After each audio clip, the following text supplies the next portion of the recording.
It's our powerful desire that you accept the perfection of where you stand, even if you don't like it. You accept that it comes by your point of attraction, and that any part of it that you would like to change, you can. And that the easiest way to change the parts you don't like is not to push against them, not to catalog them and pigeonhole them and join other groups who are also pushing against those things, but to do your best bit by bit to focus more in the direction of wanted than in not wanted. And here's why. It's like everything that you've been living has brought you a perspective, not just an opinion.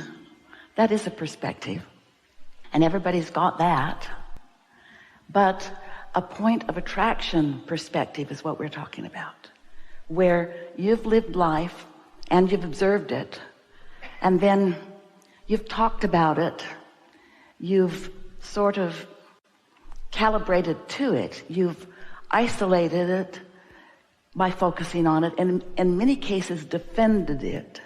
And so you stand with a point of view, but not just one that you see with your eyes or understand with your mind. You have a vibrational point of view, which you may not be completely aware of, and that's really the point of everything that we talk about. You've been living and responding.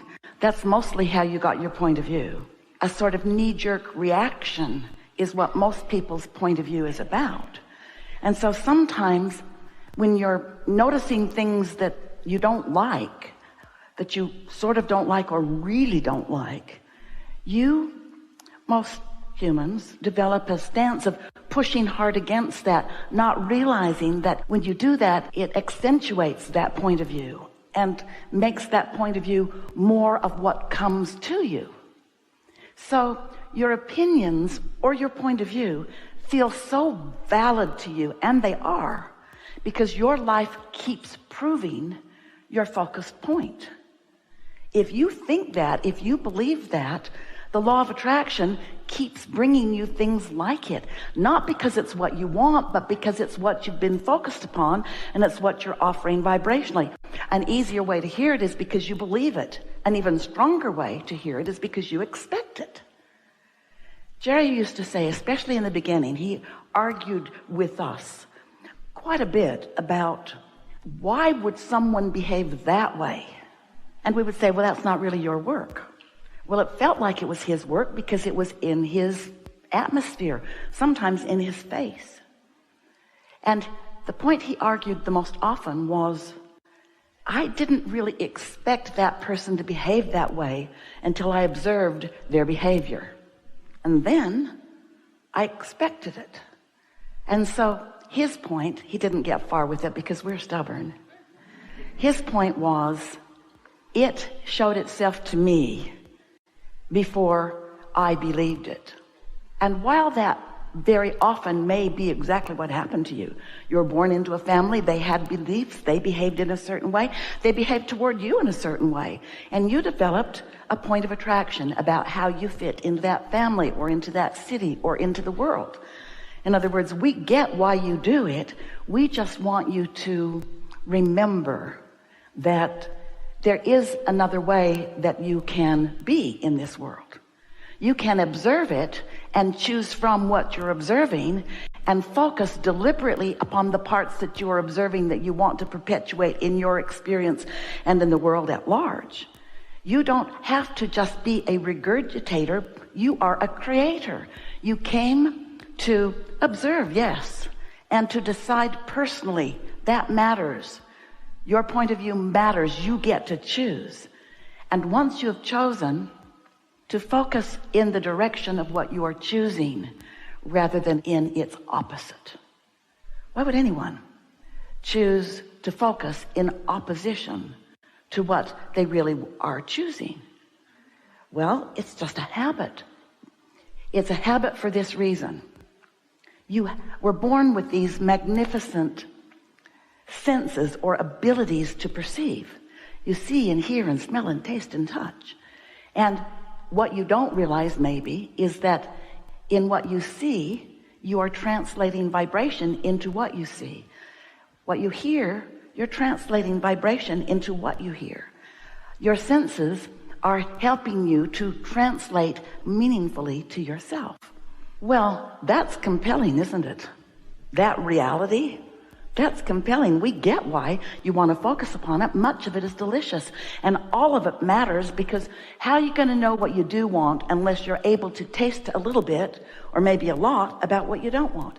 How would anyone decide what they prefer if it were not for the variety that helps you in that relative way, that relativity way, that comparison way? How would you know what you choose? And it matters what you choose, because you are the creator of your own point of attraction. So you live in a universe. So do we. You're physically focused. We are non-physically focused. We live in a universe that is vibrational first and foremost, and then translatable into manifestation, turning thoughts to things. Yay. That's what you want. That's what you get. That's who you are. That's why you're here. So here we are all together as vibrational beings living in a vibrational universe. And as you come to accept that, and then you calibrate what you're doing vibrationally with what the larger part of you is doing vibrationally, then you consciously activate your own guidance system, and then it's so much easier to move in the direction of wanted. When you're using your physical senses to choose from the plethora of ideas or experiences, it's a lot to choose from, and it can get very confusing. But if you are using your guidance system to feel your way through it rather than try to think your way through it, it's so much easier. And here, very briefly, is how that works. You're much more than these physical bodies. You in your physical bodies are extensions of something so much more. Your source energy. And your physical body is an extension of that liquid love. So as you made the decision to focus some of that source energy into this personality that you know as you, all of you didn't come. In fact, most of you is not here in this body.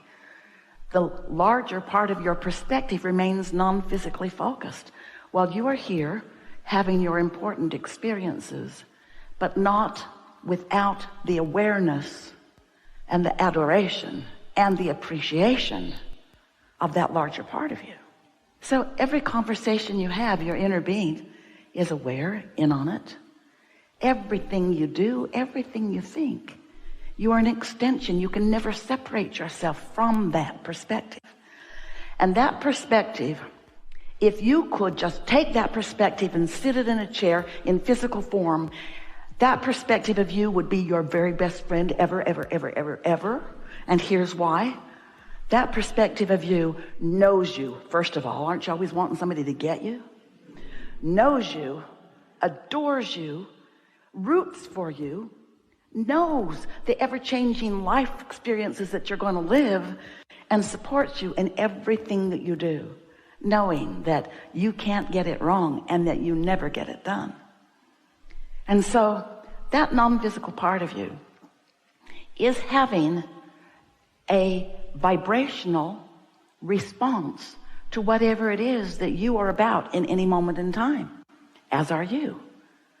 And your emotions are your indicator of how close in understanding you are with your inner being about the very thing that you're focused on. Somebody is rude to you, you don't like it. If they're really a bully to someone you love or even to you, you'd like to get bigger and stronger, and you'd like to deal with them. Revenge is real. The reason that you feel the discomfort that you might call fear or anger or revenge is because your inner being isn't looking at that bully in the way you are looking at that bully. You say bully, inner being says learner. You say bully, your inner being says someone here to play with you, to help you find your balance. You say, bully, bigger than me, taking advantage of me. Your inner being says, that can never happen. It's only you giving away your power that ever negatively impacts you. And your inner being isn't even saying, and you shouldn't do that. Your inner being doesn't push against anything that you're about. Just knows it, understands it, and is always focused upon who you really are and what you really want. Now, how does your inner being know what you want? Because every time you lived what you didn't want, you asked for what you did want, even if you didn't use your words. Someone's rude, you want a nicer world. You don't have enough to eat, you want more food. You want some more money to go do something, but you're aware of it because you feel some financial shortage. Your inner being does not join you in the financial shortage. Your inner being knows your prosperity, focuses upon your prosperity, holds such a clear thought of that prosperity. And because your inner being is non-physically focused, where there is not resistance, when your inner being focuses upon something that you want, and the law of attraction, which it does, responds, which it does to what your inner being is focused upon, which is about something that you want, which you've set into motion, there is a powerful attraction, a gathering of cooperative components on your behalf to what you want. Question is, what are you doing? Bully, complaining, unfair. And so it's only your perspective, not in sync with your broader perspective, that is the reason for negative emotion, or is the reason for you pinching off the avalanche of well-being that is pointed at you and for you, by you and by your inner being, and by all that is, by that which you often call God. So what we want to talk about is how you more deliberately merge with who you are, that blending, that allowing. Step one is, here you are in your physical body, splat, you got here a while ago. You know what you don't want, you know what you do want, even if you're not speaking about it. You're sending these continual streams of energy. We've called them rockets of desire. They shoot from you, and they are gathered by the law of attraction into what is a vibrational reality. It's a now reality from your inner being's point of view, but you want to call it future because you don't want to call it now until it manifests. But we want to tease you just a little bit. That new car may not be in your garage yet, so you want to call it future, but your excitement about it is now, isn't it? Or your discouragement about not having it is now. You get to choose. Your inner being is focused upon its complete fulfillment. And if you're not, then you are causing discord. You are pinching yourself off. So that's how it works. Step one is contrast helps you to ask. Step two is the law of attraction and your inner being get all over what you've asked for. Go to work focusing, and the law of attraction does its gathering of cooperative components, and things are set into motion. If you could see it. If you could see it, you'd feel better. You'd feel more sure. It might take away the surprise factor. We don't want to give you a spoiler alert, but there's good stuff waiting for you. You just got to chill. Step three is chill. Step three is look for reasons to feel good, and when you find one, focus on it long enough that it gets some momentum. You focus on the things you don't like long enough to give them momentum. Why not pick more of the things that you do want and focus upon them until the law of attraction gathers the momentum that takes your breath away? Really good.